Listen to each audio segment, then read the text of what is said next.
Talk about summer. That summer for me is the glistening on the water. Look at that. How beautiful. When I think about one of the best things about being alive, it's the sparkling on the water from the sun.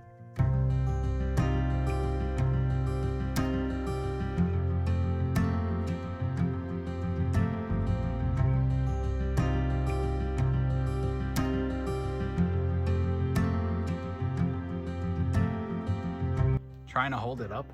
Yeah, just making sure that it doesn't fall down. Yeah. You know what? That's good. Good to be safe.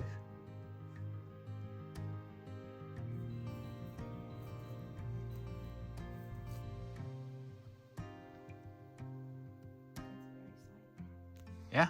Keep going then. See, maybe there's a something you can loot in there. There's probably a lootable.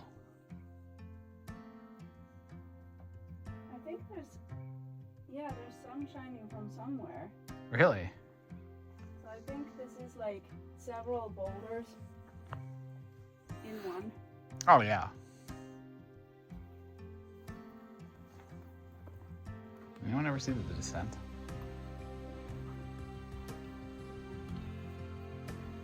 Oh, this is strong on so many levels, bro. Oh, there's a crack in there that's like, I'm gonna puke. I'm out of here. First time I visited Finland, visited Haiti, we came here, when we came to Nuuksio. And we haven't been back since, so it's interesting to think about how much things have changed. And, you know, when I visited, I obviously wasn't living here. We didn't know what was gonna happen, you know. We were kind of hanging out for the first time. And fast forward to now, and everything is different.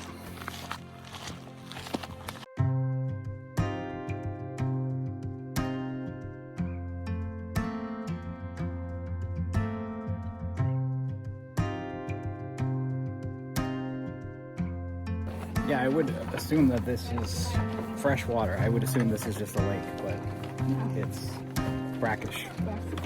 Interesting. You can tell from the color too. All our lake water is brown. Okay, but I get it. This is green. Yeah.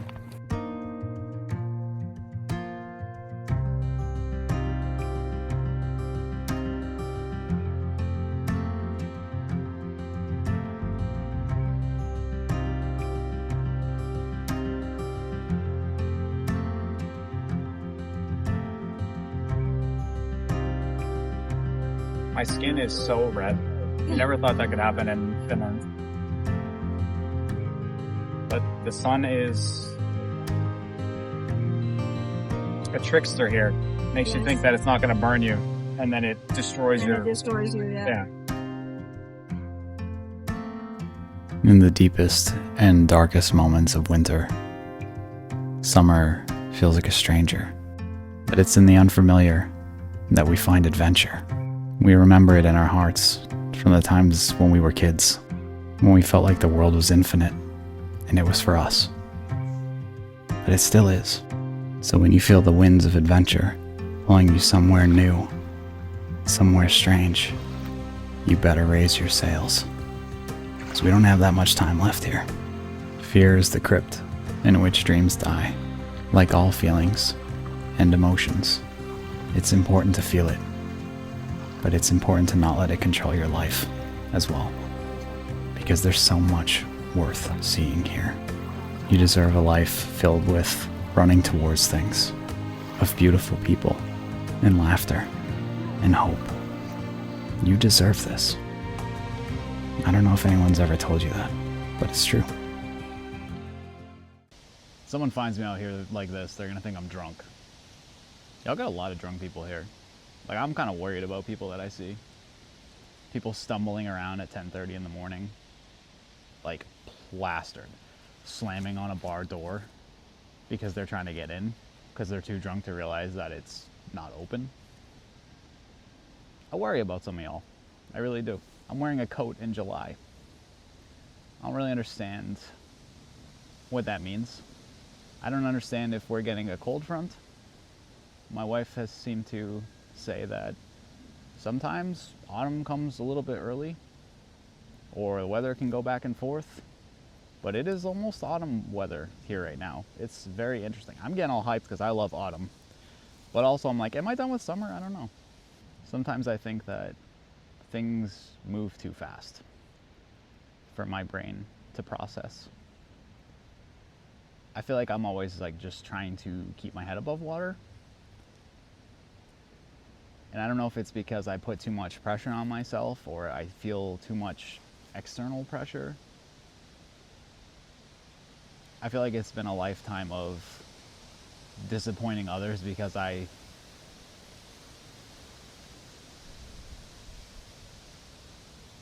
haven't been enough. I haven't met their expectations. And honestly, that makes me feel even more pressure. And it kind of makes me just shut down, which is not a great feeling. There's an aspect of personal accountability, like I just have to do better in some ways. But also I need to understand that my brain doesn't process the world exactly like everybody else, neither does yours. And we all have our kind of starting points of where we meet the world and how we interact with it. And I feel very low bandwidth a lot. I feel like I'm always fighting, against the current, especially when it comes to social stuff. I withdraw when maybe I shouldn't. And I disappoint people. I think I disappoint myself too. That's kind of I think like people can be disappointed in you, but you're never gonna make me feel as bad as I make myself feel. So I think mammals are supposed to rest. I think we human animals don't give ourselves enough time to rest and process and introspect and just think about things that have happened to us. Hard things. It gets cloudy here, the planes get louder. I don't know the science, but I know it do be loud as hell. I think if you can't process things, like my mom died, and then my dad died, and did I have time to internalize that and grieve, you know what I mean? Or did the world go, you know what, you're gonna get one day off of work and then you're gonna come back and you're gonna feel happy. And I'm like, well, shit, I don't know if I really grieved it, you know? And I think you keep trying to move forward despite the fact that you're almost like a net that it keeps accumulating all these things, and then the net just keeps getting heavier and heavier. And you're expected to keep pulling and pulling and pulling. And every day it feels like it gets harder, it gets heavier. And I think we need to take time to just stop moving forward and release some of that pain that's been holding on to us and that we've been holding on to. Because it's only going to get harder.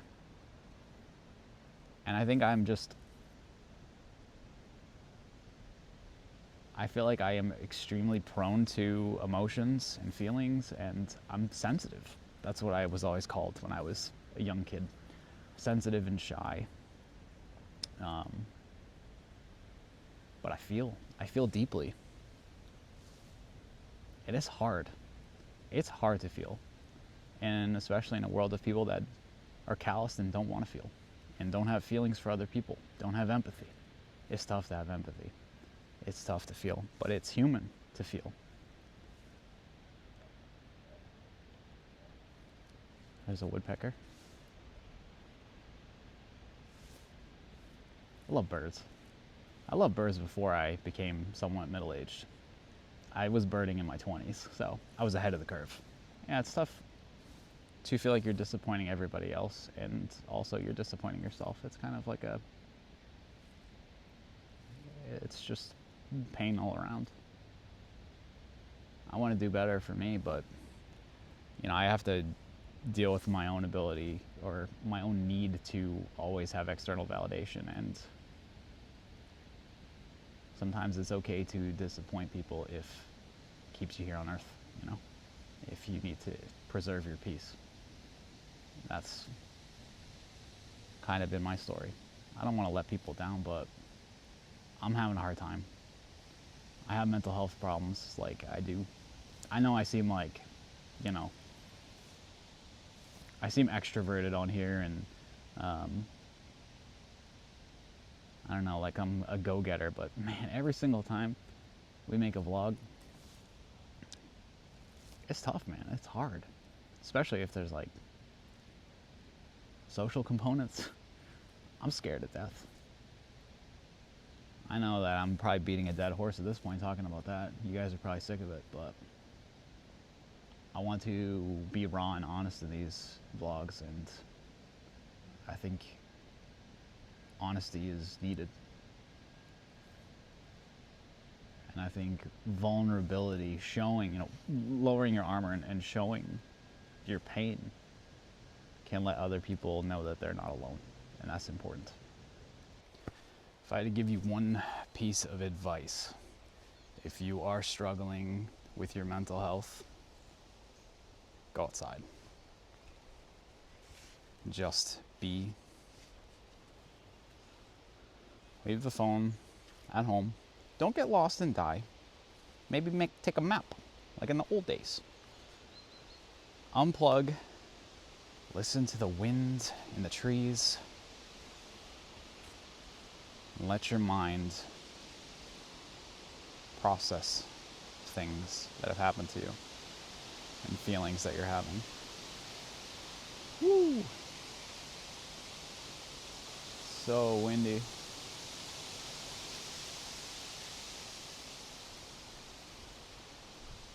Because we've kind of forgotten how to listen to nature. And it is the only thing that's going to save all of us. That might seem dramatic. But nature has a story to tell us that might save the world. And indigenous people have known this.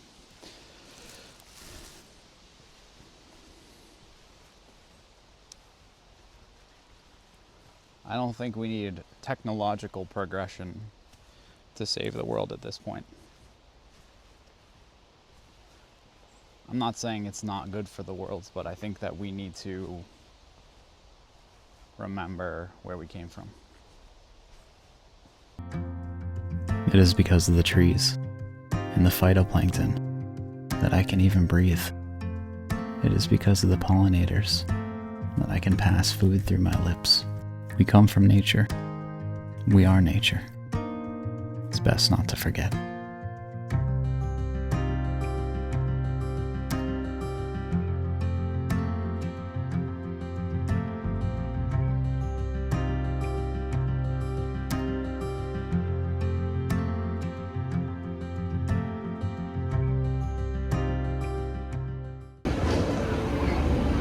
One thing I noticed about Finland is that everything seems so luxurious. I don't know, like, you make everything so cozy. Like, this is a theme park. It has an upstairs area with a nice, like, lounge up here. I'm constantly, my mind is blown by the fact that this is the coziest place I've ever been. Like,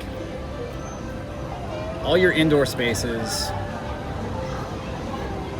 are laid out very intentionally and very, in a way that's just comfy. We got a waffle that is vegan. Donut, super nice donut that's vegan. This is another thing. The accommodations for people with different types of diets, whether it's gluten-free or vegan, Every single place here in this amusement park has accommodations for people who don't eat animal products. That's shocking to me. I used to have to eat French fries in American theme parks because I was vegan and there was nothing that I could have. I would be like, all right, lock in for a day of French fries. Or I would have to sneak in my own food. I just feel like there's so much consideration here, you know, when it comes to people have different dietary restrictions. It's nice.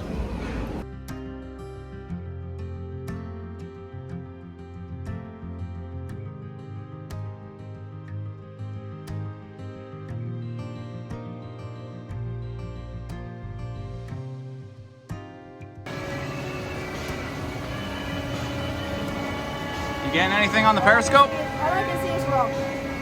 Is what? Rock. Rock? Okay.